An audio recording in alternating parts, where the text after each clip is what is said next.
گوشت بیچنے والا. تو موسیٰ علیہ السلام بڑے حیران ہوئے, قصائی میرا ساتھی کیسے بنا دیا؟ وہ اللہ تعالیٰ کہتا ہے بھائی فلاں مجاہد, فلاں غازی اور فلاں عالم, فلاں پیر, فلاں بزرگ تیرا جنت کا کہنے قصائی. قصائی تو ویسے ہی آپ کو پتا, چھری ہر وقت ان کے ہاتھ میں, ان کا ویسے ہی دل سخت ہو جاتا. تو موسیٰ علیہ السلام دیکھنے چلے گئے, میں دیکھوں تو وہ کون سا قصائی ہے جو جنت میں میرا ساتھی بن گیا ہے. تو دیکھا ایک قصائی ایسے بیٹھا چوکڑی مار کے اپنا گوشت کاٹ رہا ہے, بیچ رہا ہے.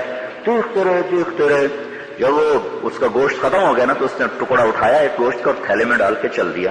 تو موسیٰ علیہ السلام کہنے لگے میں تیرے ساتھ آ سکتا ہوں؟ اس کو نہیں پتا یہ موسیٰ ہیں. کہنے لگا آ جاؤ. وہ گھر گیا, اس نے جا کے وہ گوشت کی بوٹیاں بنائیں, پھر ہانڈی پہ چڑھایا اور وہ آٹا گوندنا شروع کیا. پھر آٹا گوندنے کے بعد رکھ دیا, وہ تھوڑا سا نرم ہونے میں کے لیے چھوڑ دیا. پھر ہانڈی پہ آ گیا, اس کو پکایا, اتنے میں آٹا نرم ہو گیا. تو اس نے اس کی روٹیاں پکائیں, پھر اس کو پلیٹ میں سجایا, تھالی میں سجایا, اور ٹرے اٹھا کر ایک بوڑھی عورت ایسے لیٹی پڑی تھی, اس نے اٹھا کے کندھا دیا اور نوالے بنا کے اس کو کھلاتا رہا. جب اس نے کھا لیا تو اس نے اس کا منہ صاف کیا. تو اس نے کچھ کہا, عورت نے کچھ کہا, اس نے ہٹا دیا. موسیٰ علیہ السلام نے کہا یہ کون ہے؟ کہا جی میری ماں ہے, بہت ضعیف ہو گئی ہے. میں صبح جب جاتا ہوں ساری اس کی خدمت کر کے جاتا ہوں, پھر اپنے کام پہ جاتا ہوں. شام کو جب واپس آتا ہوں پہلے اس کو کھانا کھلاتا ہوں, اس کے بعد اب میں اپنے بچوں کو کھانا کھلاؤں گا, دیکھوں گا. تو موسیٰ علیہ السلام نے کہا یہ کیا کہہ رہی تھی جب تو منہ صاف کر رہا تھا, لٹا رہا تھا, یہ کچھ کہہ رہی تھی؟ وہ کہنے لگا یہ پاگل ماں ہے, جب بھی میں اس کی خدمت کرتا ہوں شروع ہو جاتی اللہ تعالیٰ تجھے جنت میں موسیٰ کا ساتھی بنائے. میں کہاں اور موسیٰ کہاں ہے, میں کتنے تھے موسیٰ کتنے ہیں. تو موسیٰ علیہ السلام نے کہا نہیں, تیری ماں نے تیرا کام بنا دیا ہے, میں ہی موسیٰ ہوں, تجھے دیکھنے آیا ہوں. تو میرے عزیزو, ہم بھی بس اللہ معاف کرے, مجھے بھی یاد آیا جب پیسے ختم ہوتے تھے نا اسی وقت ہی میں خط لکھا کرتا تھا, اتنے پیسے بھیج دیں. تو ایک دن میرے باپ کہنے لگے بیٹا بس جب پیسے ختم ہوتے ہیں تو اسی وقت ہی خط لکھتے, آگے بھی تو کبھی تو نے خط لکھا ہی نہیں. تو میرے خیال ہے تم بھی ایسا ہی کرتے ہوگے, جب پیسے ختم ہوتے ہوں گے پھر خط لکھتے ہوگے. تو اگر تم ان کی خدمت اب تو کرنی, ان کو ہر ہفتے خط لکھو, ہر ہفتے نہیں لکھتے, ہر 2 ہفتے کے بعد خط لکھو, ان کا حال پوچھو, اپنا حال دو, اپنے ماں باپ کے لیے دعا کرو. مجھے ایک نوجوان ملا, بڑا زمیندار کا بیٹا, کہنے لگا مولانا میری آج تک کوئی دعا رد نہیں ہوئی, میں جو دعا مانگتا ہوں قبول ہو جاتی. میں نے کہا تمہارے پاس کیا نسخہ ہے, ہمیں بھی بتا دو. کہا جی میں ایک تو روزانہ اپنے ماں باپ کو رات کو جب وہ سوتے ہیں نا تو اپنے باپ کو بھی دباتا ہوں, اپنی ماں کو بھی دباتا ہوں, اور جب مجھے کوئی دعا مانگنی ہوتی ہے تو ان کو دبا کر پھر ان کے قدموں میں بیٹھ جاتا ہوں. پہلے اپنے باپ کے پاؤں اپنے منہ پہ ملتا ہوں اور اس کو چومتا ہوں, پھر ماں کے پاؤں اپنے منہ پہ ایسے ملتا ہوں, پھر چومتا ہوں, پھر ان کے قدموں کے نیچے بیٹھ کے دعا کرتا ہوں. میری آج تک کوئی دعا رد نہیں ہوئی. تو میرے عزیزو, ماں باپ کے فرمان بردار بننا, ان کو دکھ نہ دینا. ہمیں پتہ نہیں تھا, جب پتہ چلا تو وہ مر گئے, چلے گئے. اب میں ان کو واپس نہیں لا سکتا. تمہارے اللہ کرے زندہ ہوں, تم ان کی خدمت کر لینا, تمہیں اتنے تمہارے نصیب جاگیں گے کہ یہ ڈگریاں سے کچھ بھی نہیں ملنے کا. اگر تم نے ماں باپ کی دعا لے لی تو اس پر جو ملنے والا ہے وہ تمہاری اگلی نسلیں بھی اس سے فائدہ اٹھائیں. کبھی بد دعا نہ لینا, کبھی ان کی ہائے نہ لینا, ایسی کسی استاد کی بد دعا نہ لینا, کسی استاد کا دل نہ دکھانا, ورنہ تم جو پڑھ رہے ہو نا سارا بے برکت ہو جائے. استاد بھی باپ کا درجہ رکھتا ہے, چاہے وہ اچھا یا برا, یہ اس کا اپنا عمل ہے. تمہارا استاد ہے, بس سر جھکا دو, تو اللہ تمہیں جو اس سے پڑھ رہے ہو اس کی حقائق تک اللہ تعالیٰ تمہیں پہنچائے گا. حضرت علی فرمایا کرتے تھے جو مجھے ایک حرف سکھا دے میں اس کا غلام, چاہے مجھے بازار میں بیچ دے. تیسری ہماری جو بنیاد ہے وہ ہے یا بنی انہا ان تک مثقال حبۃ من خردل فتکن فی صخرۃ او فی السماوات او فی الارض یأت بها اللہ ان اللہ لطیف خبیر. یہ احساس بیدار کرنا کہ بیٹا اللہ تجھے دیکھ رہا ہے, یہ ایک تیسری چیز ہے جو ایک مسلمان بچے کے لحاظ سے ہمیں اس کا سیکھنا فرض ہے کہ میرا اللہ مجھے دیکھ رہا ہے. لقمان علیہ السلام کہہ رہے میرا بیٹا دیکھو تم ایک دانے کے برابر گناہ کرو گے یا نیکی کرو گے، وہ کہیں چھپ کر کرو گے پہاڑ کے اندر یا زمین کے اندر یا ہواؤں میں گم ہو کر کرو گے نا، تو تیرا اللہ تیرے ساتھ ساتھ ہے، تجھے دیکھ رہا ہے، تو جہاں بھی کرے گا اللہ تیرے ساتھ ہے، تیری نیکی ہے تو وہ بھی تیرے سامنے کرے گا، تیری برائی ہے تو وہ بھی تیرے سامنے کرے گا۔ یہ تصور کہ میرا اللہ مجھے دیکھ رہا ہے، یہ آپ کو بڑے بڑے گناہوں سے بچا دے گا اور بڑے بڑے غلط کاموں سے آپ کا قلم رک جائے گا کہ نہیں یہ نہیں ہو سکتا، میرا اللہ مجھے دیکھ رہا ہے، میرا اللہ میرے ساتھ ہے۔ یہ تصور بڑے بڑے گناہوں سے انسان کو روکتا ہے۔ حبیب بن عمیر ایک بڑے عرب شاہ سوار تھے، وہ روم کی قید میں آ گئے، بڑے خوبصورت، تو ان کو رومیوں نے کہا تو عیسائی ہو جا تو ہم تیری زندگی بھی بخش دیں گے، بڑی جاگیر دیں گے۔ کہنے کہ یہ نہیں ہو سکتا، تو انہوں نے کیا کیا، ایک ان کو کمرے میں نا ایک گھر میں ان کو بند کر دیا اور ایک رومن خوبصورت لڑکی کو اس کے ساتھ چھوڑ دیا اور اس کا شراب بھی رکھ دی، کھانا بھی رکھ دیا، اور اس لڑکی سے کہا کہ اس کو برائی پہ تم نے آمادہ کرنا ہے، جس وقت اس نے منہ کالا کر لیا پھر یہ شراب بھی پیے گا اور پھر یہ ہمارا غلام بھی بنے گا۔ 3 دن 3 راتیں وہ لڑکی ان کو دعوت دیتی رہی اور ان کی نظر یہاں سے اوپر نہ اٹھ۔ جب نظر خراب نہ ہو تو دنیا کی کوئی طاقت اس دل کو خراب نہیں کر سکتی، جب نظر خراب ہو جاتی ہے پھر دل خراب ہو جاتا ہے۔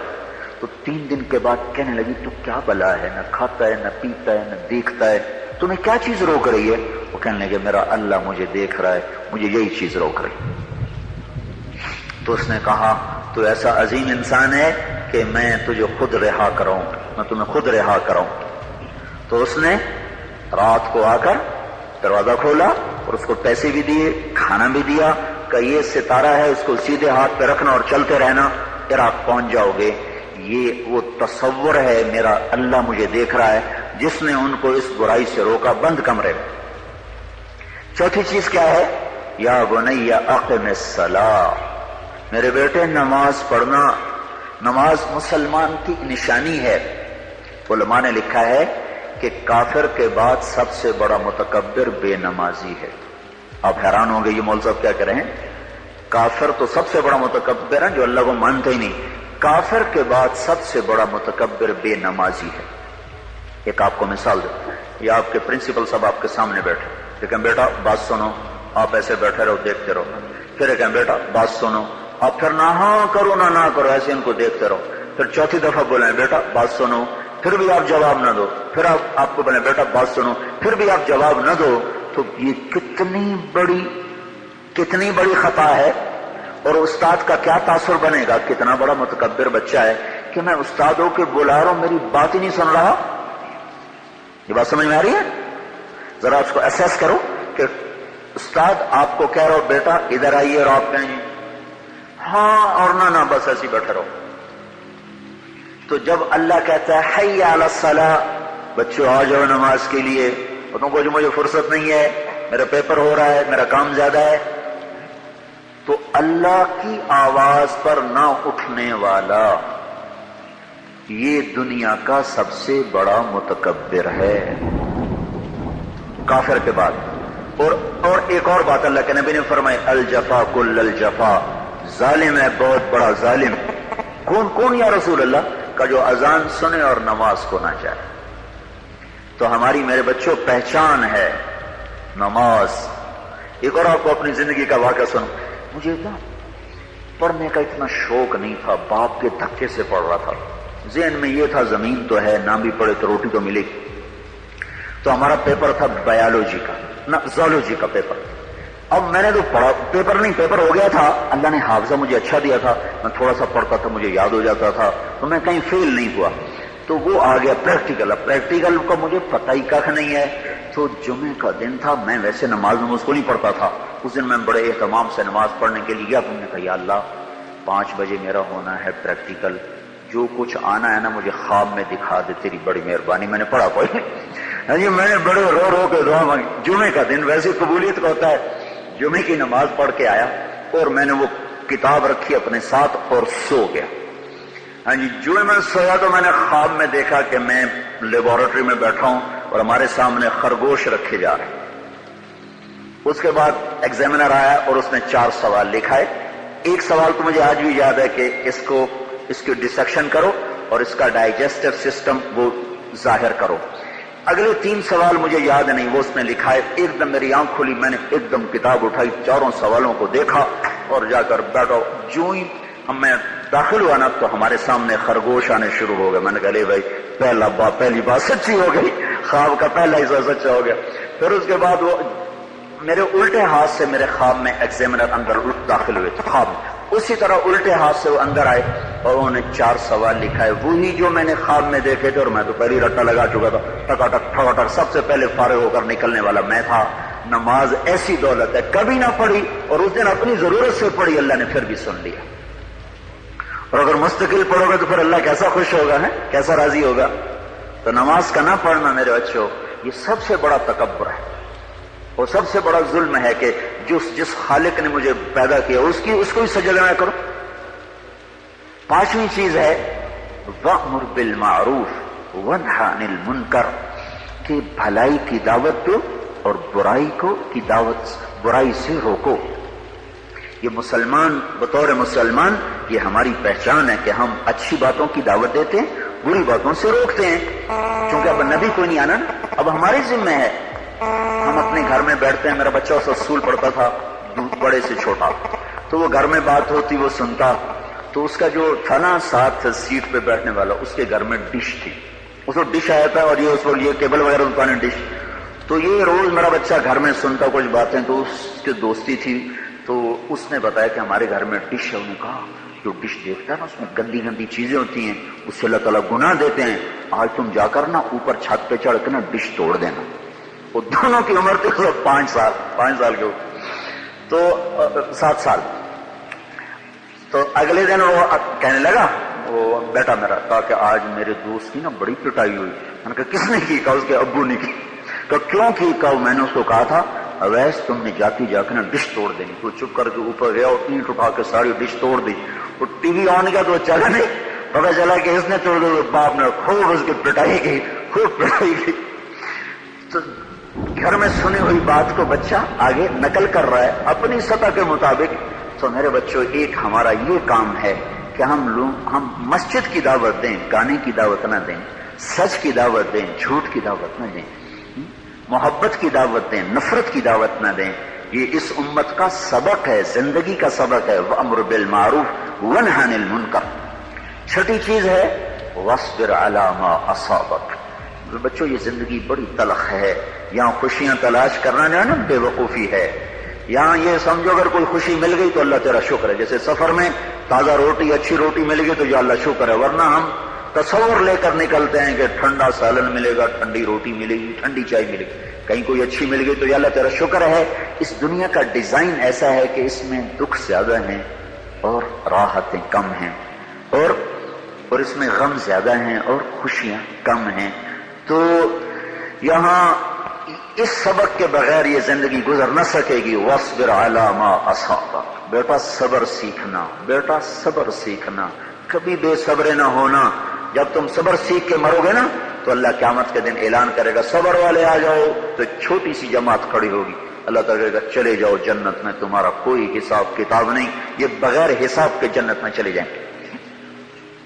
7ویں چیز ہے زندگی میں جو سب سے اہم چیز ہے وہ ہے وَلَا تُصَعِّرْ خَدَّكَ لِلنَّاسِ وَلَا تَمْشِ فِي الْأَرْضِ مَرَحًا إِنَّ اللَّهَ لَا يُحِبُّ كُلَّ مُخْتَالٍ فَخُورٍ وَاقْصِدْ فِي مَشْيِكَ وَاغْضُضْ مِنْ صَوْتِكَ إِنَّ أَنْكَرَ الْأَصْوَاتِ لَصَوْتُ الْحَمِيرِ. اس چیپٹر کو، اس مضمون کو اللہ تعالیٰ نے سب سے زیادہ جگہ دی، سب سے آخر میں ذکر کیا ہے. اس سارے کا خلاصہ یہ ہے کہ بیٹا اپنے اخلاق اچھے رکھنا. ساری 6 سطروں کا خلاصہ یہ بیٹا اخلاق اچھے رکھنا. اور میرے بچوں اخلاق اتنا مشکل کام ہے کہ زندگی کا سب سے مشکل سبق ہے اچھے اخلاق بنانا. تو اللہ نے اس کو سب سے آخر میں ذکر کیا. ہمارے ساتھ فرمایا کرتے تھے ہاں میرے بچوں پیپر دیکھو، جو سب سے آسان سوال ہو پہلے اس کو کرو، پھر جو اس کے بعد پھر اس کو کرو. مشکل سوال کو سب سے آخر میں کرنا، کہیں ایسا نہ ہو کہ اس میں اٹک جاؤ اور سارا وقت گزر جائے. تو اخلاق کا کویسچن بڑا مشکل ہے. تو اللہ تعالیٰ نے 7 چیزیں پیش کی، سب سے آخر میں اس کو رکھا کہ میرے بیٹے بدتمیز نہ ہونا، ولا تصائر خدک للناس، بدتمیز نہ ہونا، اخلاق اچھے رکھنا۔ امام حسن اور حسین نے دیکھا ایک بابا جی وضو غلط کر رہے ہیں۔ اب ہمارا طریقہ یہ تھا، بابا جی غلط کر رہے ہو، ایسا نہیں کیا کرتے، ایک دم ٹوک دینا ہے۔ تو اب دونوں بچوں نے سوچا کہ بابا جی نے وضو بھی غلط کیا ہے، ان کو بتانا بھی ہے، اور ہم چھوٹے ہیں یہ بڑے ہیں، اب بتائیں گے تو ان کی بےزتی، نہ بتائیں گے تو یہ ہمیشہ ایسا کرتے رہیں گے۔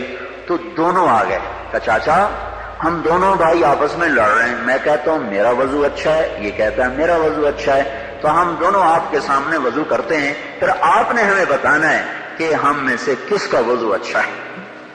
یہ اخلاق ہے میرے بچوں، یہ اخلاق ہے۔ تو اب دونوں بچوں نے وضو کیا تو بابا جی کہنے لگے بیٹو تم دونوں کا ٹھیک ہے، میرا غلط ہے تم دونوں کا ٹھیک ہے، اور میں تم پہ قربان جاؤں، تم نے جس طرح مجھے سبق دیا ہے میں تم پہ قربان جاؤں، آل رسول ایسے ہی ہوتے۔ تو اپنے اخلاق اچھے رکھنا، کبھی کسی بڑے سے بدتمیز نہ ہونا، کبھی کسی نوکر سے بدتمیز نہ ہونا۔ آپ سارے کھاتے پیتے گھروں کے بچے ہو، کبھی کسی نوکر سے بدتمیز نہ ہونا۔ اللہ کے نبی نے آخری وصیت کی تھی، آخری وصیت، اور آخری وصیت ہمیشہ بڑی قیمتی ہوتی ہے، الصلاۃ وما ملکت ایمانکم، اس کے بعد آپ نہیں بولے تھے اور اللہ کے پاس چلے گئے تھے، میری امت ایک نماز نہ چھوڑنا، ایک نوکروں سے بدتمیزی نہ کرنا۔ یہ جو لوگ ہوتے ہیں نا، ڈرائیور نے تھوڑی سی گاڑی لگا دی، تیری مانو تیری بہن، اپنے ہاتھ سے لگ جائے کہتے او ہو، جب اپنے ہاتھ سے لگے کہتے او ہو، ڈرائیور سے لگ جائے تیری مانو تیری بہن، اپنے ہاتھ سے جتنی مرضی اٹھا ہو جائے او ہو یار گڈی لگ گئی، اور ڈرائیور سے لگ جائے تو نہ اس کی ماں چھوڑیں گے نہ بہن چھوڑیں گے۔ تو اس کو میرے نبی نے کہا تھا میری امت نوکروں سے غریبوں سے بدتمیز نہ ہونا، اچھا سلوک کر۔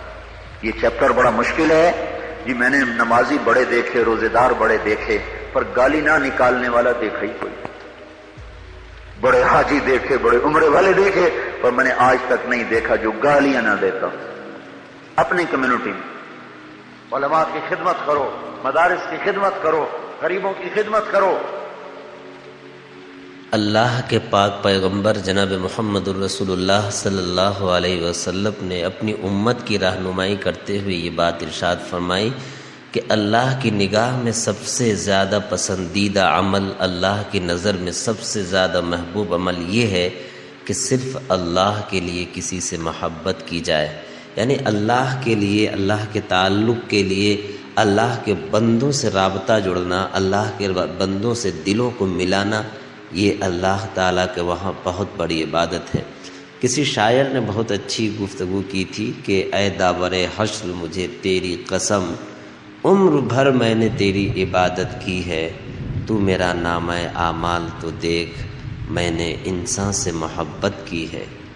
بہت خوبصورت بات کسی بھی شاعر نے کہا ہے، یہ غالباً ندیم احمد قاسمی کا یہ شعر ہے۔ انہوں نے شریعت کی اس روح کو بیان کر دیا جہاں اللہ کے نبی صلی اللہ علیہ وسلم نے بیان فرمایا کہ اسلامی نقطۂ نظر میں محبت ایک بہت بڑی عبادت ہے۔ لوگوں سے محبت کرنا، لوگوں کے بیچ محبت بانٹنا، ایک دوسرے سے ہمدردی کرنا، ایثار و وفا کا سلوک کرنا، یہ اللہ کے نبی صلی اللہ علیہ وسلم کی سنت، بلکہ تمام نبیوں کی سنت، اور لوگوں کی دلداری کرنا یہ تو اللہ کا بھی طریقہ کار ہے۔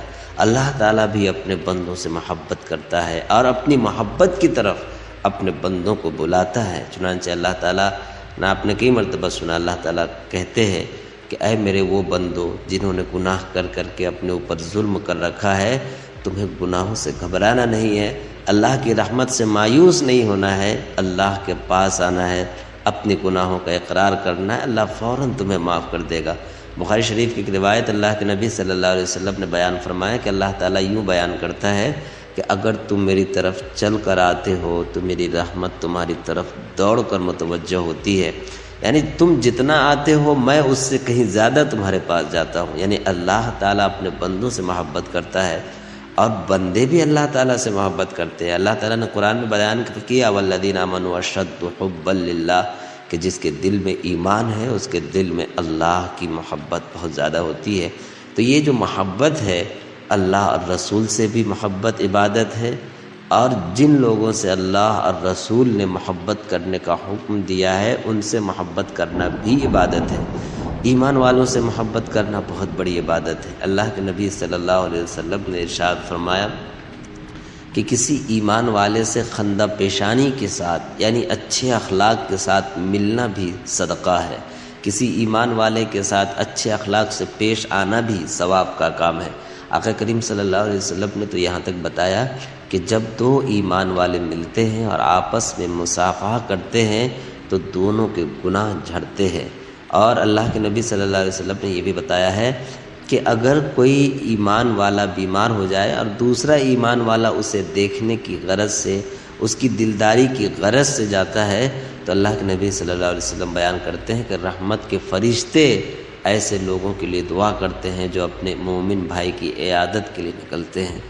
اسلامی تعلیمات پر غور کرنے سے پتہ چلتا ہے کہ اسلام کی تعلیم میں سراپا محبت ہی محبت ہے۔ اسلامی تعلیم میں کہیں بھی نفرت کے لیے کوئی جگہ نہیں ہے۔ اللہ کے نبی صلی اللہ علیہ وسلم کے فرمان میں یہ بات موجود ہے کہ فرمایا کہ تم کسی کا کینہ اپنے دل میں مت رکھو، کسی کی دشمنی اپنے دل میں مت رکھو، کسی سے بے رخی اختیار مت کرو، اور اگر کسی سے کسی طرح کی کوئی بات ہو جائے، انبنی ہو جائے تو اسے سلام کرنے میں پہل کرو، کسی کے ساتھ قطع تعلق مت کرو، کسی کے ساتھ دوستی نہ توڑو، کسی کا دل نہ توڑو، کسی سے بات چیت مت بند کرو، اگر کسی سے بات چیت بند ہو جائے تو اسے سلام کرنے میں پہل کرو۔ جو آدمی سلام کرنے میں پہل کرتا ہے اللہ تعالیٰ کے وہاں اس کا درجہ بڑا بلند ہوتا ہے۔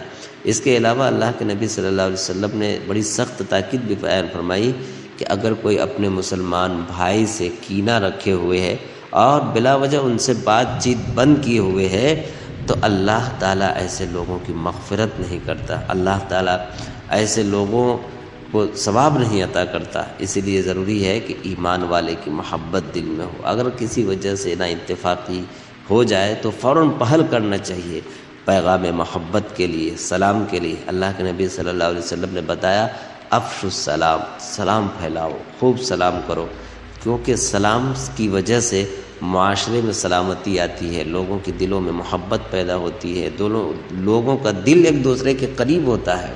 اگر کسی وجہ سے کوئی بات ہو بھی جائے، اگر ان کو سلام کر دیا جائے تو نفرت ختم ہوتی ہے، محبت پیدا ہوتی ہے۔ اللہ تعالیٰ سے دعا ہے کہ اللہ تعالیٰ تمام اہل ایمان کے دلوں میں محبت پیدا فرمائے، ایک دوسرے کے ساتھ اچھے اخلاق سے پیش آنے کی توفیق مرحمت فرمائے، آمین۔ کسی بھی قوم کا سب سے قیمتی سرمایہ اس کی نسل ہوتی، اس کی اولاد ہوتی ہے۔ جب کسی کی نسل، کسی کی اولاد وہ نکمی نااہل ہو جائے تو اصل وہ فقیر ہے۔ وہ ملک فقیر نہیں ہے جس کی نسل سمجھدار ہو، نیک ہو، عقل مند ہو۔ وہ ملک فقیر ہے، وہ قوم فقیر ہے، وہ ماں باپ فقیر ہیں جن کی اولاد نکمی ہو، نااہل ہو، بے وقوف ہو۔ کسی بھی ملک کی ترقی کا اور عظمتوں کا دار و مدار وہ آپ بچوں پر ہے۔ آپ کدھر کو جا رہے ہیں؟ اگر آپ کا رخ صحیح ہوگا تو ساری نسل پھلے گی، پھولے گی اور ساری دنیا کو چین ہوگا۔ اگر آپ کا رخ غلط ہوگا تو پھر ساری نسل میں ہلاکت، بے چینی، پریشانی آئے گی۔ تو انسان کی تعمیر، نسل کی تعمیر یہ اتنا مشکل کام ہے کہ اللہ نے اس کے لیے 1.25 لاکھ نبی بھیجے۔ یہ کام عام انسانوں کے سپرد نہیں کیا، اللہ تعالیٰ نے اس کے لیے پاک معصوم نبیوں کا انتخاب کیا اور پھر ان کو انسانوں کی راہبری کا طریقہ سمجھایا۔ پھر اللہ نے ہمارے نبی پاک صلی اللہ علیہ وسلم کو آخری نبی بنا کر دین کو مکمل کیا، اور پھر اب اللہ نے ہمارے ذمہ کیا کہ ہر نسل، اگلی آنے والی نسل کو ایسی اچھی صفات دے کر دنیا سے جائیں کہ وہ لوگوں کے لیے راحت بنے۔ آپ تو بچے اور ہمارے بھی پیدائش سے پہلے ہی یہ ملک بنا۔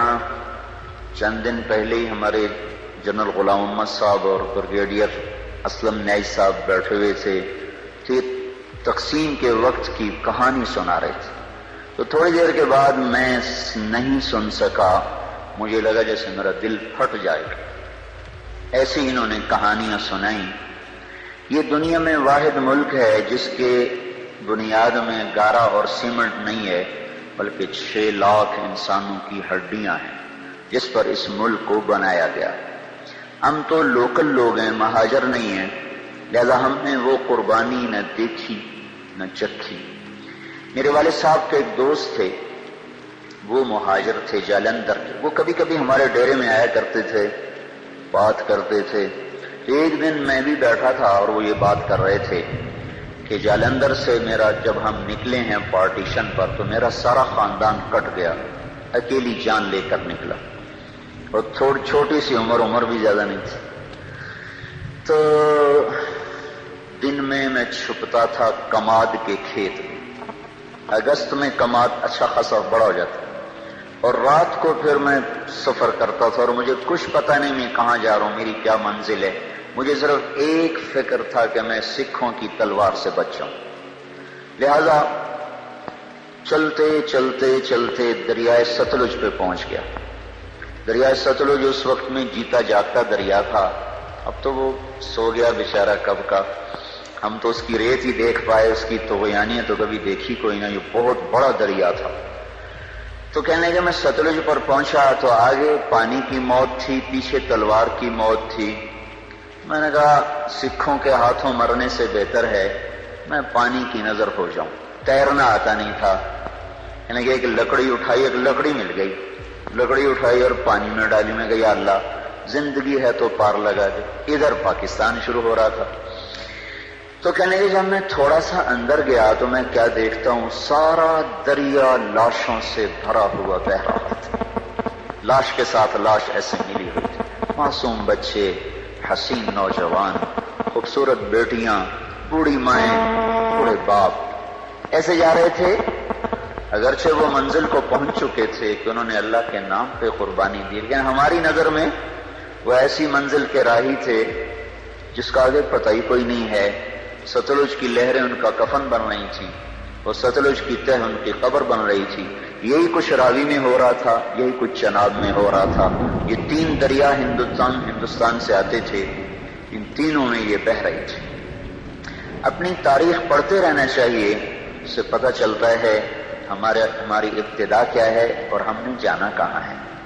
بدقسمتی ایسی ہوئی میرے عزیزوں کہ اس ملک کو نا اتنی اللہ نے دولت سے نوازا ہے کہ آپ اور ہم اندازہ ہی نہیں کر سکتے. میں مکہ میں تھا، مجھے ایک جیولوجسٹ ملا.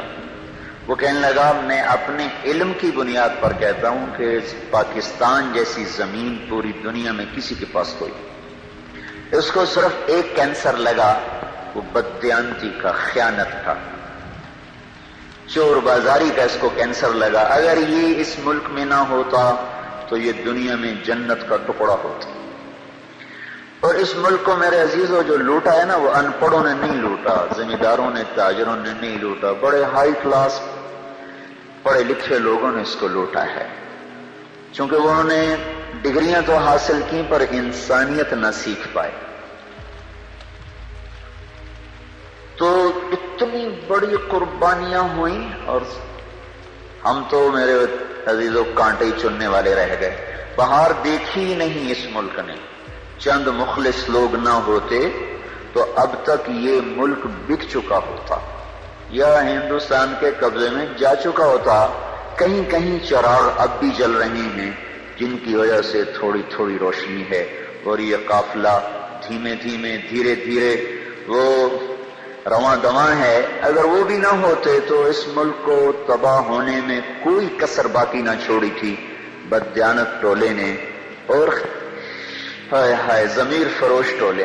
اور بدقسمتی یہ ہے کہ وہ سارا انہی اسکولوں کالجوں سے نکلا ہوا ہے، وہ دیہاتوں سے نہیں، وہ بازاروں میں نہیں. ایک تاجر کتنا کو لوٹ لے. زمینداروں کو تو ویسے ہی لوٹنا نہیں آتا، ان کے پاس لوٹنے کی چیز ہی کوئی نہیں. چلو کسی نے کوئی دینگا مشتی سے کوئی زمین دبا لی، دکان دبا لی، کوئی پھیرا پھیری کر لی، اس سے زیادہ کچھ نہیں. بڑا اچھا، یہ ساری بات.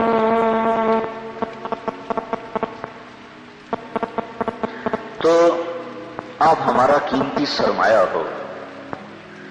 آپ کا بننا سارے ملک کا بننا ہے، آپ کا بگڑ جانا سارے ملک کا بگڑ جانا ہے. تم ایک فرد نہیں ہو، ایک گھر کے نہیں ہو، پوری قوم کے ہو، پوری نسل کے ہو. ایک ادارہ جب کوئی، آپ ہی میں سے بچے آگے چل کے ادارے چلانے والے بنتے ہو، بڑے بڑے عہدوں پہ جاتے ہو، تو اگر آپ اللہ سے ڈرنے والے ہوگے تو لاکھوں انسان ہوں گے جو آپ کو ہاتھ اٹھا کے دعائیں دیں گے. اور اگر صرف آپ اپنے پیٹ پہ ہاتھ مارنے والے ہوں گے تو لاکھوں انسانوں کے منہ سے نوالے چھن جائیں گے اور لاکھوں انسانوں کے گھروں کے چراغ بجھ جائیں گے. آپ کے گھر میں گھی کے چراغ جلیں گے، لیکن کب تک؟ تو آپ ہمارا قیمتی سرمایہ ہو. میں آپ سے تقریر کرنے نہیں، آپ سے چند باتیں کر رہے ہیں. ہمارے بچے ہو. یہ دور میں نے بھی ہاسٹل لائف گزاری. 11 سال کی عمر تھی جب میرے والد صاحب نے مجھے لاہور میں سینٹرل ماڈل سکول ہوتا تھا، وہ بڑا اچھا سکول تھا، وہاں داخل کیا تھا. تو پہلے تو میں شوق میں چلا گیا اور ہم تو ٹاٹ کے سکول سے ایک دم سینٹرل ماڈل سکول میں پہنچ گئے. وہ سمجھ ہی نہ آئے کہاں آ گئے، کہاں ہم ٹاٹ میں بیٹھنے والے، کہاں ایک دم ایسا سسٹم جیسے یہاں کا ہے. تو وہ ہم بڑے پریشان، یا اللہ یہ میں کہاں آ گیا. اور ادھر سے اداسی چڑھے تو 2-3 دن کے بعد اداسی شروع ہو گئی. اب رضائی میں منہ دے کے رو ہی جائیں یا اللہ. اب میں پہلے دن جو کلاس روم میں داخل ہوا وہ سارے شہری لڑکے، ہم بالکل نپٹ دیہاتی. میں کو یا اللہ کوئی اور دیہاتی نظر آئے تو میں اس کے پاس بیٹھوں، یہ تو شہریوں سے میں ویسے ہی ڈر لگتا تھا. تو میں نے سارے لڑکوں کو ایسے دیکھا. 6D میرا سیکشن تھا اور محمد اشرف صاحب وہ میرے کلاس انچارج تھے. تو میں داخل ہونا سہما پہلی دفعہ پتلون چڑھائی، وہ بھی کئی ادھر سے ڈھیلی. میں نے دیکھا، سب کو دیکھا. تو سب سے آخر میں نا ایک لڑکا ایسے کر کے بیٹھا تھا، ایسے، اور ایسے سے دیکھ رہا تھا سب کو. ڈرا ہوا نا. میں نے کہا یہ دیہاتی ہے، میری طرح کوئی پھنسا ہوا ہے. تو میں سیدھا اس کے پاس جا کے بیٹھا. اس دن اس سے دوستی لگی. 1964 اور اب 41 سال ہو گئے، آج تک اس سے ہماری یاری نبھ رہی. وہ سرگودے کے میلا فیملی میں سے. تو جب میں قریب پہنچا تو اس کو شہری لڑکے چھیڑ رہے تھے نا. اس کا ذرا ناک تھا کافی لمبا، تو اس کہتے چوہا. وہ کہتا تھوڑی ماں اور چوہا تھوڑی بہن ہوں. تو مجھے پکا یقین ہو گیا کہ یہ جو گالیاں دے رہے ہیں نا یہ وہ میرا ہی برادری ہے. تو میں اس کے پاس جا کے بیٹھ گیا. تو اب اردو تو ہمیں آتی کوئی نہیں تھی. میں کہ کتھو دائیں آندھا سرگود دے دا.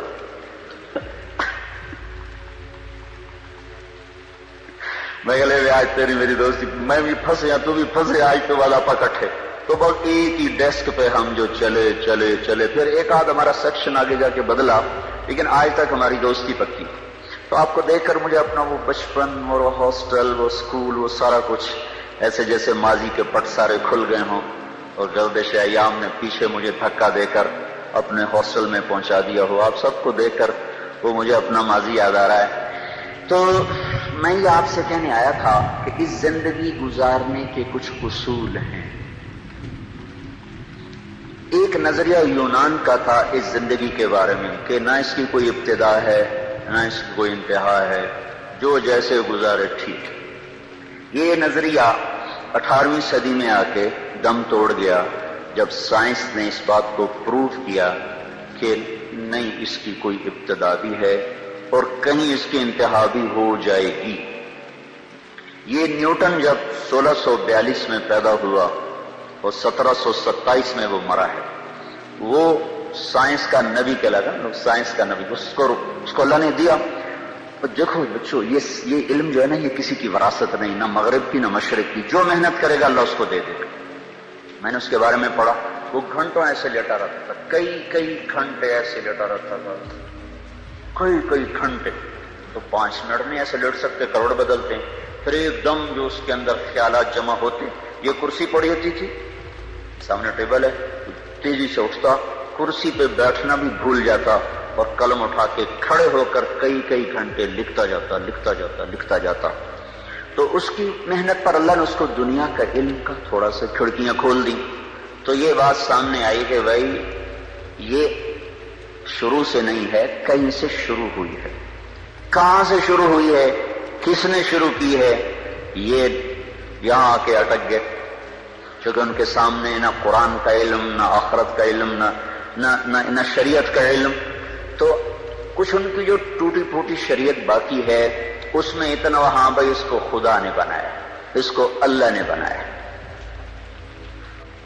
1711 میں ایک سائنسدان پیدا ہوا جرمنی میں، ایڈورڈ ہیوم، وہ 1778 میں مرا ہے۔ تو نیوٹن نے یہ بتایا کہ یہ کائنات ایک سائنٹیفک طریقے سے چل رہی ہے، ایک آٹومیٹک سسٹم ہے جس کے تحت چل رہی ہے۔ وہ خدا کا منکر نہیں تھا۔ ہیوم نے آ کر خدائی کا انکار کیا۔ انہوں نے کہا جب 2 اور 2 4 ہے تو کسی خدا کو ماننے کی کیا ضرورت ہے کہ اس نے 2 اور 2 کو 4 کیا؟ ہم دیکھ رہے ہیں سب کچھ آٹومیٹک ہو رہا ہے، کوئی خدا نہیں ہے۔ سب سے پہلے دہریت کا تصور اس شخص نے دیا کہ اللہ کوئی نہیں ہے، یہ سب خود بخود ہو رہا ہے، خود بخود ہو رہا ہے۔ پھر 1809 میں وہ ڈارون پیدا ہوا۔ اس کی تھیوری میں نے جا کے ساری دیکھی، اس کا میوزیم ہے پورا لندن میں، اس کا پورا میوزیم ہے، سارا میں نے جا کے دیکھا۔ اس نے ایک اور ہی جگہ چھوڑ دیا، ان کا ایک سیل پانی کے کہیں کنارے کہیں سے آ گیا، کیسے آ گیا؟ وہ بڑھتے بڑھتے بڑھتے یہ سب کچھ بن گیا، یہ انسان بن گیا، یہ پہاڑ بن گیا، پتھر بن گیا۔ اس میں بھی کوئی نیکی بدی کا کوئی تصور نہیں ہے، آٹومیٹک پیدا ہوا، لہذا چلو بھائی ٹھیک، خود بخود ہو گیا، جو مرضی کرو، جو مرضی کرو۔ ایک تصور اسلام نے دیا، اور بھی بہت سے نظریات ہیں، میں نے صرف مثال کے طور پر آپ کو بتا دیا۔ ایک تصور اسلام نے دیا، اور بڑے خوبصورت انداز میں اللہ نے پہلے ہم سے سوال کیا، بولو بھائی ام خلقوا من غیر شیء، تم خود بخود پیدا ہو گئے ہو، اپنے آپ بن گئے ہو؟ یہ ڈارون تھیوری، ایک سیل اپنے آپ بن گیا، اور یہ ان پڑھ سائنسدانوں کی تھیوری کہ یہ ایک دم وہ سیل مختلف شکلیں بدلتا ہو، اپنے آپ ہی ایسے سب کچھ ہوتا چلا گیا۔ تو اللہ اس کو سوالیہ انداز میں 1400 سال پہلے کہہ رہا ہے کہ 1400 برس کے بعد ایسے پاگل لوگ آئیں گے، تو اللہ کہتا ہے ام خلقوا من غیر شیء، بولو بھائی تم خود بخود بنے ہو؟ تو اس کا جواب تو آج کی سائنس نے دے دیا کہ نہیں، خود بخود تو نہیں بنے۔ پھر اللہ دوسرا سوال کرتا ہے ام ہم الخالقون، کیا تم اپنے خالق خود ہو؟ اب تو نے اپنے آپ کو خود بنایا ہے؟ اس کا جواب بھی نفی میں ہے، ہم نے اپنے آپ کو خود کہاں بنایا؟ ہمیں تو 4 سال کی عمر میں پتہ چلا کہ ہمارا کوئی وجود ہے۔ اللہ تیسرا سوال کرتا ہے ام خلق السماوات والارض، یہ زمین آسمان تم نے بنایا ہے؟ دیکھتے نہیں کیسے ترتیب سے ہے۔ ایک تھیوری ہے نا کہ آپ ہی بن گیا، خود بخود بن گیا۔ اس نظریے کو بھی سائنس نے آ کر 1948 میں غلط ثابت کیا۔ 1929 میں کیلیفورنیا میں ایک سائنسدان تھا، وہ دیکھ رہا تھا تو اس نے پہلی دفعہ دیکھا کہ ایک بڑے منظم ردم کے ساتھ یہ ساری کائنات ایسے پھیل رہی ہے، اور ان میں بڑا ایک ربط ہے، بہت طاقتور ربط ہے، وہ فاصلوں کا تناسب ہے۔ پھر اس پر انہوں نے مزید تحقیق کرتے کرتے کرتے 1948 میں وہ اس نتیجے پر پہنچے کہ یہ کائنات زیرو سے بنی ہے، ایک دھماکے سے بنی ہے، دھماکے سے۔ میں سائیوال میں تھا، ایک بچہ آیا میرے پاس، اس کے کان پر ہیڈ فون سا تھا، کہا جی یہ انٹرنیٹ سے جڑا ہوا ہے، اس وقت 700 لڑکے آپ کی بات سنیں گے جو آپ مجھ سے کریں گے۔ ایک یہودی ہم سے تل ابیب سے سوال کر رہا ہے کہ بگ بینگ کے بارے میں تمہارے قرآن میں کوئی بات ہے کہ یہ کائنات ایک دھماکے سے وجود میں آئی؟ کیا تمہارے دین میں کوئی اس کے بارے میں دلیل روشنی ہے؟ تو اگر ہے تو مجھے بتاؤ، تو پھر میں مسلمان ہو جاؤں۔ میں نے کہا پہلی بات یہ بچے کہ ہمارا قرآن سائنس کی تصدیق کرنے نہیں آیا اور سائنس کو جھٹلانے نہیں آیا، ہمارا قرآن ہدایت کے لیے آیا ہے، زندگی گزارنے کا طریقہ بتاتا ہے۔ کہیں کہیں وہ دنیا کی چیزوں کو ٹچ کرتا ہے، جہاں وہ ٹچ کرتا ہے وہ ایسا صحیح ٹچ کرتا ہے کہ وہ اسے کوئی چیلنج نہیں کر سکتا۔ تو ایک آیت ہے جو اس کا ترجمہ نہیں، اشارہ ہم کیس کر سکتے ہیں کہ اس سے اشارہ ہوتا ہے کہ اللہ تعالیٰ کہتے ہیں اولم یر الذین کفروا ان السماوات والارض کانتا رتقا ففتقناہما وجعلنا من الماء كل شیء حی افلا یؤمنون۔ یہ جو میرے منکر ہیں ان کو پتہ نہیں کہ زمین آسمان ایک ملا ہوا مادہ تھا، ایک ملا ہوا رتق ہوتا ہے چیز اس طرح آپس میں مل جائے کہ پھر اسے جدا نہ کیا جا سکے، جیسے گوشت الگ ہے، سبزی الگ ہے، نمک الگ ہے، مرچ الگ ہے۔ جب ہم اس کو سالن بناتے ہیں تو ہر چیز مکس ہو کر اب نمک مرچ ہلدی اس میں سے نہیں نکل سکتی، اس کو عربی میں کہتے ہیں رتق۔ کانتا رتقن، یہ سب کچھ ملا ہوا تھا، اور فتق اس کو الگ الگ کر دیں. فَفَتَقْنَاهُمَا، پھر ہم نے اس کو پھاڑا اور اس کو دھماکے کے ساتھ ہم نے اس کو پھیلانا شروع کیا. عصر کے بعد وہ آیا، کہنے لگا یہ وہ یہودی مسلمان ہو گیا. اس وقت سن کے چلا گیا، پھر عصر کے بعد اس نے آ کر مجھے بتایا کہ یہ وہ مسلمان ہو گیا. تو ہمارے پاس یہ نظریہ نہیں ہے کہ یہ آپ ہی بن گیا، ہمارے پاس یہ نظریہ کہ اس کو اللہ نے بنایا ہے اور ایک نظام کے ساتھ. اچھا، پھر ایک پال ڈیوس سائنسدان تھا آسٹریلیا کا، اس نے پھر ایک اور بات ثابت کی کہ کوئی بنانے والا ہے، خود نہیں بنا. اس نے ڈارون کو غلط ثابت کیا. اور دوسرے جو دہریے، بہت سے دہریے سائنسدان تھے، اب بھی ہیں، ان سب کی بات کو اس نے غلط ثابت کیا کہ یہ دھماکہ کسی نے کیا ہے، خود نہیں ہوا. کہ ہر دھماکے کے بعد تخریب ہوتی ہے، دھماکے سے تو تخریب ہوتی ہے نا، کہ نہ کہ تعمیر. اگر میں جا کے ابھی اپنے مسجد میں کہوں کہ ہم وہ بیٹھے تھے لارنس کالج کی مسجد میں، وہاں ہوا دھماکہ، ہر لڑکا اڑتا ہوا اپنے بیڈ پہ جا کے بیٹھ گیا اور پرنسپل جا کر اڑتے ہوئے اپنے آفس کی سیٹ میں فٹ ہو گئے. کوئی مانے گا اس کو؟ مول صاحب پاگل ہو گئے ہیں. کسی بار کبھی دھماکہ بھی ایسے منظم طریقے سے ہوا؟ دھماکے سے تو توڑ پھوڑ ہوتی ہے، نہ کہ اس سے کوئی شکل وجود میں آتی ہے یا کوئی تعمیر وجود میں آتی ہے. یہ کائنات میں واحد دھماکہ ہے جس نے اتنے خوبصورت انداز میں کائنات کو وجود دیا کہ کوئی یہ ماننے پہ تیار نہیں ہے کہ یہ دھماکہ اتنا عقل مند تھا. دھماکہ تو پاگل پن ہوتا ہے نا، ٹھا ہوئی اور یہ ادھر گیا وہ ادھر گیا. تو اس نے نا پھر ایک سیکنڈ کو نا 1000 حصوں میں تو تقسیم کیا جا سکتا ہے، 1000 سے آگے پھر وہ تقسیم نہیں ہوتا. تو اس نے یہ بات پروو کی کہ اگر ہم فرضی طور پر 1 سیکنڈ کے 10 لاکھ کھرب حصے کر دیں، 10 لاکھ کھرب حصے. جب دھماکہ ہوا تھا تو 2 طاقتیں پیدا ہوئی تھی، ایک گریوٹی اور ایک رفتار. ایک رفتار پیدا ہو کے دھماکے سے چیز پھیلتی ہے نا، ایک دم ابھرتی ہے. تو جب وہ دھماکہ ہوا تھا تو اس میں 2 طاقتیں پیدا ہوئیں، ایک کشش گریوٹی، ایک رفتار سپیڈ. اگر اس وقت سپیڈ زیادہ ہو جاتی تو یہ کائنات بکھر جاتی، اور اگر اس وقت کشش اور گریوٹی زیادہ ہو جاتی تو یہ کائنات پھر سمٹ کے پھر زیرو ہو جاتی. اس میں اگر 1 سیکنڈ کے 10 لاکھ کھرب حصے کیے جائیں اور 1/10 لاکھ کھرب سیکنڈ کے برابر اگر رفتار بڑھ جاتی تو کائنات بکھر جاتی، اور اگر گریوٹی بڑھ جاتی تو کائنات زیرو ہو جاتی. تو یہ کوئی کیسے تسلیم کرے کہ یہ آٹومیٹک ہو گیا، یہ خود بخود ہو گیا؟ کوئی تو ہے، اور وہ کون ہے؟ یہاں آ کے وہ اٹک جاتے ہیں. تو ہمارے یہ اس بچے سے بھی پوچھو تو کہے گا اللہ نے زمین بنائی، اللہ نے آسمان بنایا. تو اس کو اللہ نے یوں جواب دیا، ان ربکم اللہ الذی خلق السماوات والارض فی 6 ایام. تیرا اللہ ہے جس نے زمین آسمان 6 دن میں بنائے. ثم استوى علی العرش، پھر عرش پہ تخت بچھایا. یغشی اللیل النہار، پھر دن اور رات کا نظام چلایا. یطلبہ حثیثا، دن آگے چلتا ہے رات پیچھے چلتی ہے. اور پھر الشمس والقمر والنجوم مسخرات بامرہ، پھر اس نے سورج چاند ستاروں کو اپنے تابع کر دیا. تو ہمارے لیے ایک جواب آسان ہو گیا کہ سب کا بنانے والا اللہ ہے. پہاڑ کیسے بن گیا؟ والجبال ارساہا، اللہ نے گاڑ دیے. پانی کیسے بن گیا؟ کہ اللہ تعالیٰ نے بنایا. فسالت اودیۃ بقدرہا. زمین کیسے بن گئی؟ والارض فرشناہا فنعم الماہدون، اللہ نے بنا دی. میٹھا پانی کہاں سے آیا؟ وہ بھی اللہ نے بنایا. ھذا عذب فرات سائغ شرابہ، کڑوا کس نے بنایا؟ کہ وہ بھی اللہ نے بنایا. وھذا ملح اجاج، یہ کڑوا بدبودار.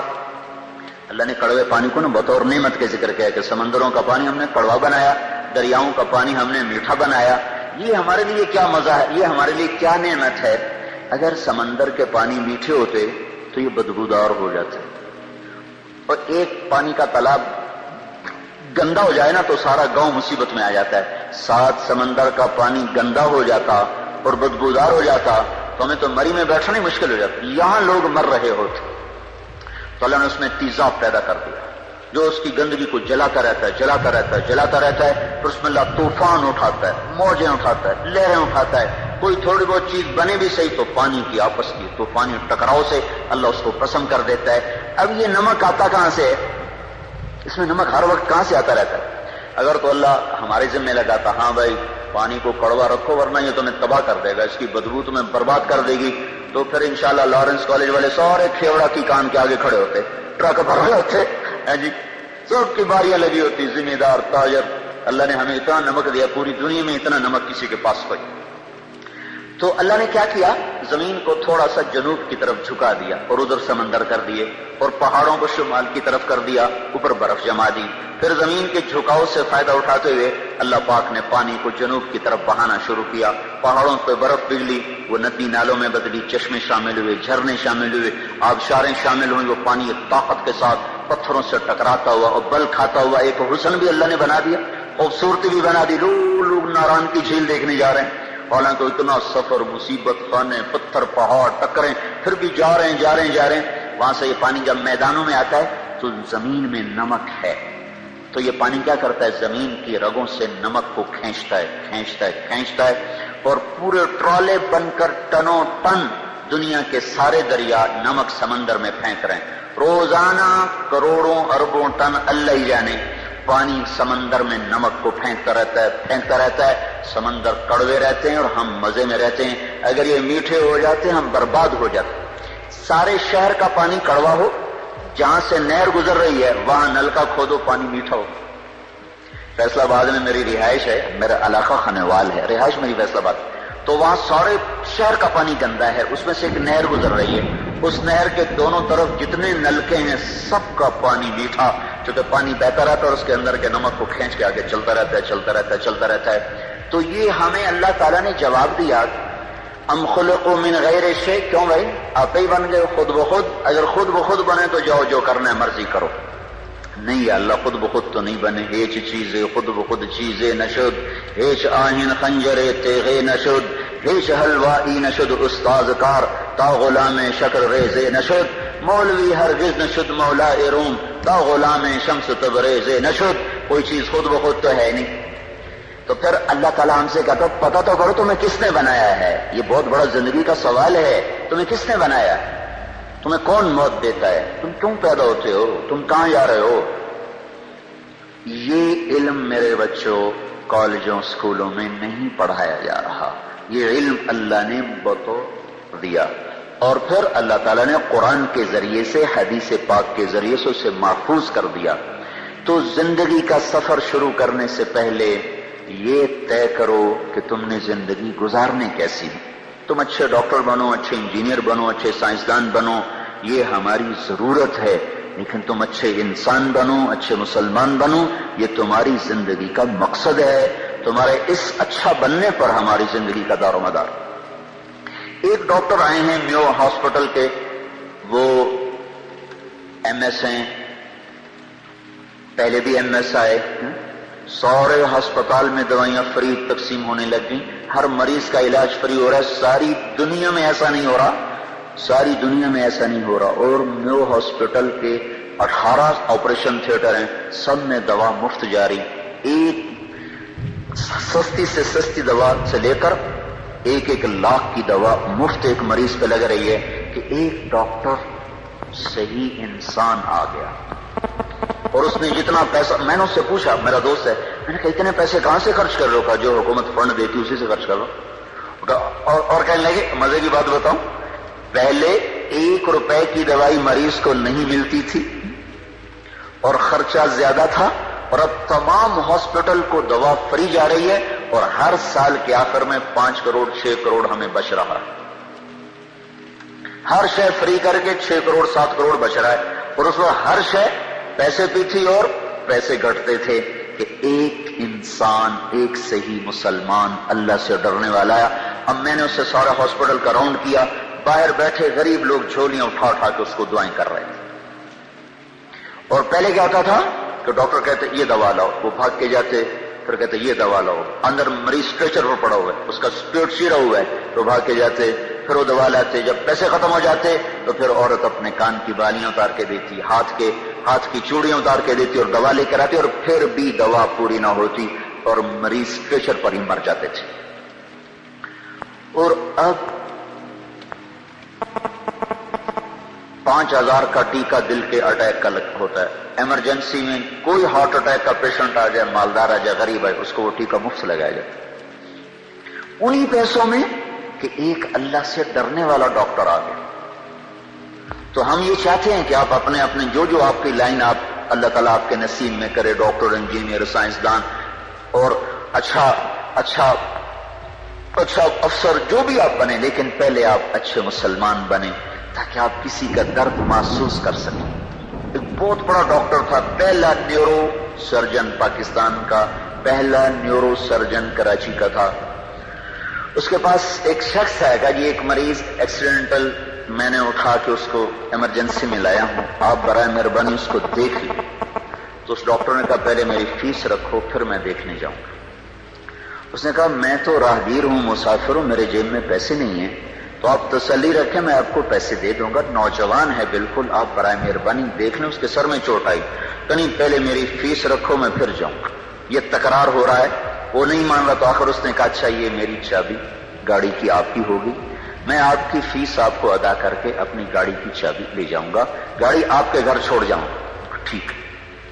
گاڑی میں بٹھا کے جب پہنچے تو آگے ڈاکٹر صاحب کا اپنا بیٹا اور مر چکا تھا، اور ایک ہی بیٹا اور وہ مر چکا تھا. ڈاکٹر صاحب پاگل ہو گئے، جس کے لیے کمایا تھا وہی ہاتھوں میں چلا گیا. تو وہ ڈاکٹر زیادہ تھے، انسان کم تھے، تو اپنے بیٹے کو مار دیا. اور ایک انسان آیا، مسلمان آیا، تو اس نے سارے ہاسپٹل میں دوائیں فری کر دی اور الٹا پیسہ بچا کے دیا گورنمنٹ کو. تو اس وقت میرے عزیزو جو باہر ہو رہا ہے نا، سوائے اس کے کہ پیسہ اکٹھا کرو، اس کے سوا اور کچھ نہیں ہو رہا. دیکھو تم اللہ سے ڈرنے والے بنو، اللہ کے خوف سے اپنے شعبوں میں چلو تو اللہ تمہیں عزت دے گا. تمہارے مقدر کا رزق کہیں نہیں جاتا. تو اللہ تعالیٰ ہم سے پوچھتا ہے خود بخود پیدا ہوئے؟ نہیں. اپنے خالق خود ہو؟ نہیں. زمین آسمان تم نے بنایا؟ نہیں. تو پھر پتہ تو کرو ہے کون؟ موت کے بعد کچھ نہیں ہے بھائی، یہی موج میلہ کر لو، ناچ لو، گا لو، یہی ہے جو کچھ ہے، آگے کچھ نہیں. ان ہی الا حیاتنا الدنیا، یہی دنیا کی زندگی ہے. وما نحن بمبعوثین، موت کے بعد کوئی زندگی نہیں. لیکن ہمارے اللہ نے جواب دیا کہ نہیں، فإنما هي زجرة واحدة فإذا هم بالساہرة، ایک آواز سے تمہیں ماروں گا اور اسی آواز سے تمہیں اٹھاؤں گا اور تم میرے سامنے کھڑے ہوگے. اور پھر فریق فی الجنت و فریق فی السعیر، ایک کو جنت کا فیصلہ کروں گا، ایک کے لیے آگ کا فیصلہ کروں گا. تو یہ اللہ نے ہمیں دیا. اب میرے بچوں، ہمارے سامنے صرف یہ نہیں کہ ہم نے کمانا ہے یا ہم نے ڈاکٹر بننا ہے، بیوروکریٹ بننا ہے، 22ویں گریڈ تک پہنچنا ہے. ہائے ہائے، ایک ہمارے تھے والد صاحب کے دوست زمیندار، ان کا بیٹے نے نا ٹاپ کیا، اس میں ٹاپ کیا بلکہ سارے ریکارڈ توڑے. وہ CSS کے ایگزامینیشن میں ٹاپ کیا اور سارے ریکارڈ پچھلے توڑے. تو ان کے والد سے ملاقات ہوئی نا تو کہنے لگے انشاءاللہ میرے بیٹے نے سیکٹری بننا ہی بننا ہے. ہائے ہائے، ایک ہمارے تھے والد صاحب کے دوست زمیندار، ان کا بیٹے نے نا ٹاپ کیا، اس میں ٹاپ کیا بلکہ سارے ریکارڈ توڑے. وہ CSS کے ایگزامینیشن میں ٹاپ کیا اور سارے ریکارڈ پچھلے توڑے. تو ان کے والد سے ملاقات ہوئی نا تو کہنے لگے انشاءاللہ میرے بیٹے نے سیکٹری بننا ہی بننا ہے. اتنے خوش. افسر تو بڑا بن گیا. کچھ عرصہ پہلے فرمانے لگے جس بیٹے کی خاطر سب کچھ قربان کیا اسی بیٹے نے مجھے ذبح کر دیا. وہ CSS میں تو ٹاپ کر گیا لیکن وہ انسان نہ بنا. تو باپ پر اور ماں پر وہ چڑھائیاں کی کہ ماں باپ 8 آنسو روئے کہ بیٹا اس سے تو اچھا تھا تو ان پڑھ رہتا، ہماری خدمت تو کرتا. تجھے پڑھا کے ہم نے کیا پایا؟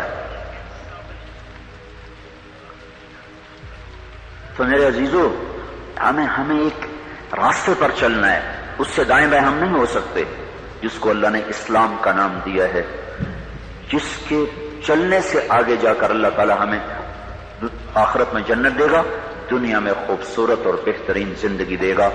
اس کے کچھ آداب ہیں. کسی درد مند کے کام کسی درد مند کے کام آ، کسی ڈوبتے کو اچھال دے، یہ نگاہ مست کی مستیاں، یہ نگاہ مست کی مستیاں، کسی بد نصیب پہ ڈال دے، کسی درد مند کے کام آ، کسی درد مند کے کام آ۔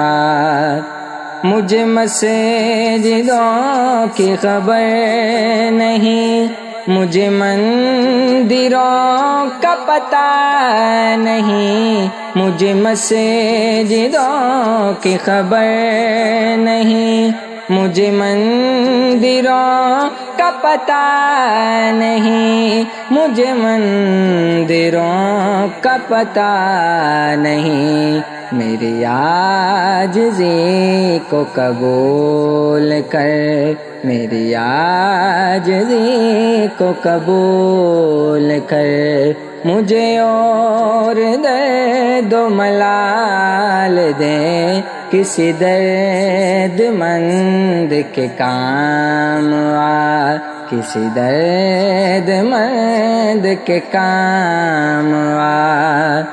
یہ میں کشی کا غرور ہے، یہ میرے دل کا سرور ہے، یہ میں کشی کا غرور ہے، یہ میں کشی کا غرور ہے، یہ میرے دل کا سرور ہے، یہ میرے دل کا سرور ہے، میرے میں کدے کو دوام دے، میرے میں کدے کو دوام دے، میرے ساکیوں کو جمال دے، کسی درد مند کے کام آ، کسی درد مند کے کام آ۔ میں راہ وفا کا غبار ہوں، میں فقیر دل کی پکار ہوں، میں راہ وفا کا غبار ہوں، میں راہ وفا کا غبار ہوں، میں فقیر دل کی پکار ہوں، میں فقیر دل کی پکار ہوں، کہیں بکھر نہ جاؤں اے خدا، کہیں بکھر نہ جاؤں اے خدا، مجھے دامن یار میں ڈال دے، کسی درد مند کے کام آ، کسی درد مند کے کام آ۔ میں تیرے وصال کا کیا کروں، میری وحشتوں کی یہ موت ہے، میں تیرے وصال کا کیا کروں، میری وحشتوں کی یہ موت ہے، میری وحشتوں کی یہ موت ہے، ہو تیرا جنوں مجھے پھر عطا، ہو تیرا جنوں مجھے پھر عطا، مجھے جنتوں سے نکال دے، کسی درد مند کے کام آ، کسی درد مند کے کام آ، کسی ڈوبتے کو اچھال دے، یہ نگاہ مست کی مستیاں، یہ نگاہ مست کی مستیاں، کسی بد نصیب پہ ڈال دے، کسی درد مند کے کام آ، کسی درد مند کے کام آ۔